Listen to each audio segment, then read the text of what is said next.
المقدمة: لقد خلق الله الحياة في العالم المادي من أجل اختبار البشرية. سورة الملك الآية 2. الذي خلق الموت والحياة ليبلوكم أيكم أحسن عملا.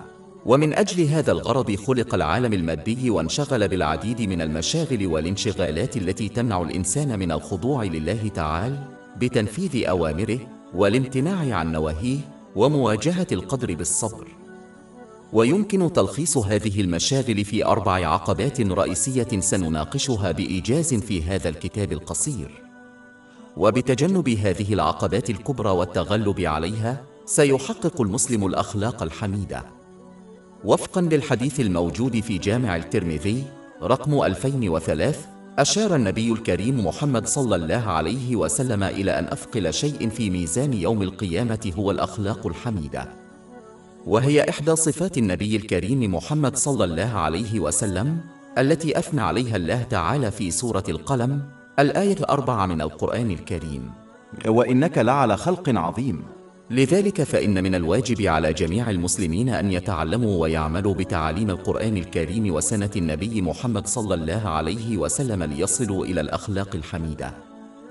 الأمل الكاذب: إن العقبة الكبرى التالية في طريق طاعة الله تعالى هي الأمل الكاذب بطول العمر، وهي صفة مذمومة للغاية، لأنها السبب الرئيسي الذي يجعل المسلم يقدم على جمع الدنيا المادية على الاستعداد للآخرة.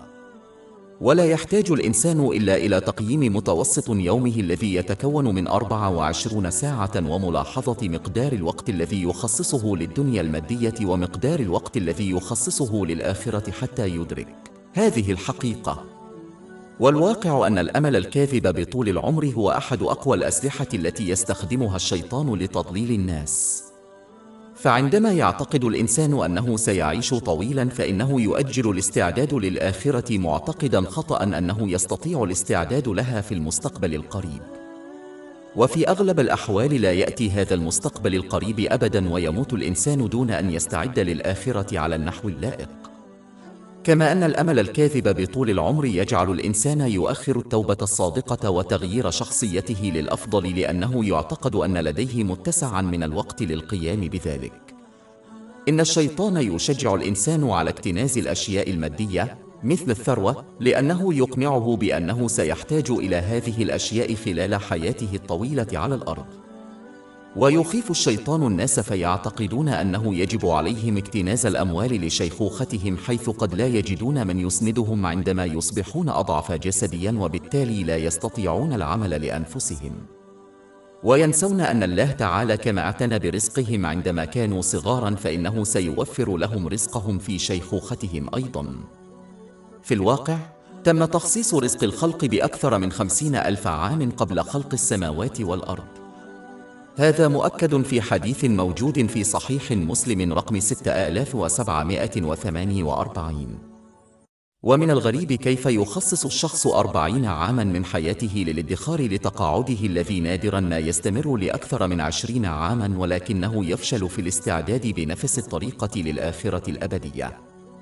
الإسلام لا يعلم المسلمين عدم إعداد أي شيء للدنيا. لا يوجد ضرر في الادخار للمستقبل القريب طالما أعطيت الأولوية للآخرة. ورغم أن الناس يعترفون بأنهم قد يموتون في أي وقت، إلا أن بعضهم يتصرفون وكأنهم سيعيشون إلى الأبد في هذا العالم، حتى أنهم لو أعطوا وعداً بالحياة الأبدية على الأرض لما تمكنوا من السعي بجدية أكبر من أجل تجميع المزيد من العالم المادي بسبب قيود الليل والنهار. كم من الناس ماتوا قبل الموعد المتوقع، وكم من الناس يتعلمون درساً من هذا ويغيرون سلوكهم. في الواقع فإن أحد أعظم الآلام التي يشعر بها الإنسان عند الموت أو أي مرحلة أخرى من مراحل الآخرة هو الندم على تأخير الاستعداد للآخرة. سورة المنافقون الآيات من 10 إلى 11. وأنفقوا مما رزقناكم من قبل أن يأتي أحدكم الموت فيقول ربي لولا أخرتني إلى أجل قريب فأصدق وأكون من الصالحين، ولن يؤخر الله نفسا إذا جاء أجلها، والله خبير بما تعملون. إن الإنسان إذا أنفق وقتاً ومالاً أكثر على بيت لن يسكنه إلا لفترة قصيرة مقارنة ببيت كان يخطط للسكن فيه لفترة طويلة جداً، فإنه يعتبر أحمقاً وهذا مثال على تقديم الدنيا على الآخرة.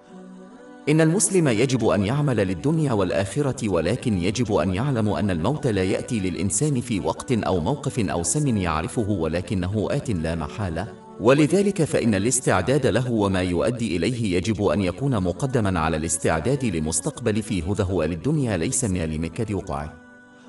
الجهل أول ما يصرف الإنسان عن طاعة الله تعالى هو الجهل، وقد يقال إنه أصل كل معصية، فمن عرف عواقب المعاصي حق المعرفة لم يقع فيها، وهذا يشير إلى العلم النافع الحقيقي، وهو العلم الذي يعمل به، والواقع أنك لا علم لي عمل به ليس علما نافعا، مثل من يفعل ذلك في القرآن لكريم كالحمار الذي حمل كتبا من العلملات نفعه. سورة الجمعة الآية 5. ثم لم يعمل به كمثل الحمار يحمل الأسفار. إن الإنسان الذي يعمل بعلمه نادرا ما يخطئ ويرتكب معاصي متعمدا، بل إن هذا لا يحدث إلا في لحظة جهل ينسى فيها الإنسان العمل بعلمه فيقع في المعصية. وقد أشار النبي محمد صلى الله عليه وسلم إلى خطورة الجهل في حديث موجود في جامع الترمذي رقم 2322، حيث صرح بأن كل شيء في الدنيا ملعون إلا ذكر الله تعالى وما يتصل بهذا الذكر، والعالم وطالب العلم. وهذا يعني أن كل النعم في الدنيا تصبح لعنة على الجاهل لأنه يسيء استخدامها فيرتكب المعاصي. في الواقع يمكن اعتبار الجهل أسوأ عدو للإنسان، لأنه يمنعه من حماية نفسه من الأذى والحصول على النفع، وكل هذا لا يمكن تحقيقه إلا من خلال العمل بالعلم. فالجاهل يرتكب المعاصي دون أن يشعر بها. كيف يتجنب الإنسان المعصية إذا لم يعرف ما هي المعصية؟ إن الجهل يوجب إهمال الواجبات، فكيف يؤدي الإنسان واجباته إذا لم يعرف ما هي؟ لذلك فإن الواجب على كل مسلم أن يكتسب من العلم ما يكفيه لأداء جميع الواجبات وتجنب المعصية، وقد ثبت ذلك في حديث في سنن ابن ماجه رقم 224.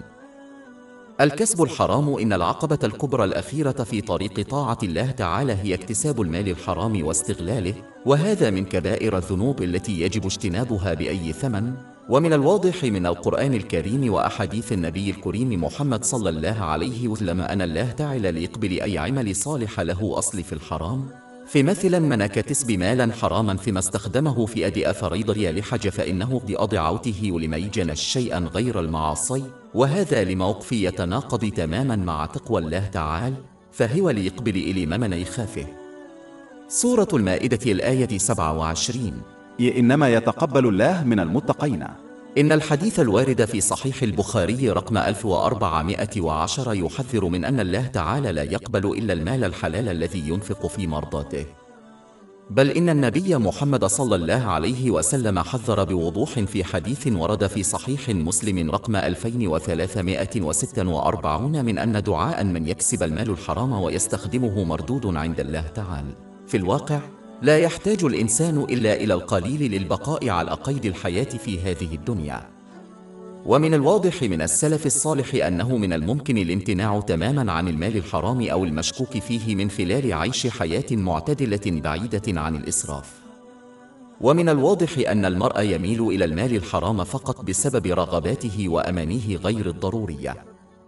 وفي الختام، من المهم للمسلمين أن يتجنبوا العقبات الأربع الكبرى التي تحاول دون طاعة الله تعالى، والتي تمت مناقشتها في هذا الكتاب القصير. والخطوة الأولى هي الحصول على المعرفة الإسلامية الصحيحة من مصدر موثوق، فينبغي للإنسان أن يسعى إلى العمل به بأداء الفرائض وسنة النبي صلى الله عليه وسلم ومسؤولياته الدنيوية، مخلصا بذلك لوجه الله تعالى، فإن هذا الموقف يجنب الإنسان العوائق التي تحاول دون طاعة الله تعالى ويوصلها إلى أبواب لجنة سالما. ضعف الإيمان. إن العقبة الكبرى التالية في طريق طاعة الله تعالى هي ضعف الإيمان، وهو صفة مذمومة تترتب عليها صفات سلبية أخرى مثل عدم العمل بالعلم والخوف من الآخرين وتقديم طاعة الناس على طاعة الله تعالى، ولا الرجاء في المغفرة دون السعي إليها، وغير ذلك من الصفات المذمومة.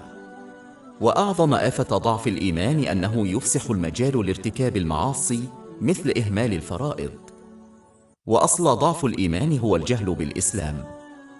ينبغي للإنسان أن يسعى إلى اكتساب العلم من أجل تقوية إيمانه، ومع مرور الوقت سوف يصل إلى اليقين بالإيمان الذي يكون قوياً إلى الحد الذي يحفظ الإنسان من كل الامتحانات والتجارب، ويضمن له القيام بواجباته الدينية والدنيوية.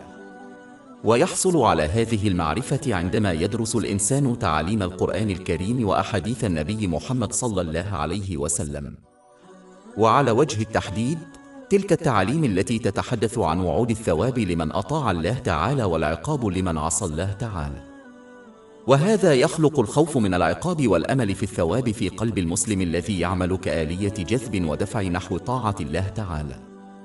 يمكن للمرء أن يعزز إيمانه بالتأمل في المخلوقات في السماوات والأرض، وعندما يتم ذلك بشكل صحيح فهذا يشير بوضوح إلى وحدانية الله تعالى وقدرته اللامتناهية. سورة فصلت، الآية 53. سنريهم آياتنا في الآفاق وفي أنفسهم حتى يتبين لهم أنه الحق. على سبيل المثال، إذا تأمل المسلم الليل والنهار ومدى تناغمهما التم والأشياء الأخرى المرتبطة بهما، فسوف يؤمن حقاً أن هذا ليس شيئاً عشوائياً، بمعنى أن هناك قوة تضمن سير كل شيء مثل الساعة. هذه هي القوة اللانهائية لله تعالى. بالإضافة إلى ذلك، إذا تأمل المرء في التوقيت المثالي لليل والنهار، فسوف يدرك أنه يشير بوضوح إلى وجود إله واحد فقط وهو الله تعالى. إذا كان هناك أكثر من إله واحد، فإن كل إله سيرغب في حدوث الليل والنهار وفقاً لرغبته الخاصة. سيؤدي هذا إلى فوضى عارمة، حيث قد يرغب أحد الآلهة في شروق الشمس بينما قد يرغب الإله الآخر في استمرار الليل. يثبت النظام المتواصل المثالي الموجود داخل الكون أنه لا يوجد سوى إله واحد وهو الله تعالى. سورة الأنبياء، الآية 22. ولو كان فيهما آلهة إلا والله لفسدتا. ومن الأمور التي تقوي الإيمان المداومة على الأعمال الصالحة والامتناع عن كل المعاصي، فالإيمان اعتقاد مقرون بالأعمال، يضعف عند ارتكاب المعاصي ويقوى عند القيام بالأعمال الصالحة. فمثلا حذر النبي صلى الله عليه وسلم في حديث موجود في سنن النسائي رقم 5662 من أنا لمسلم لي كون مأمنا إذا شرب الخمر.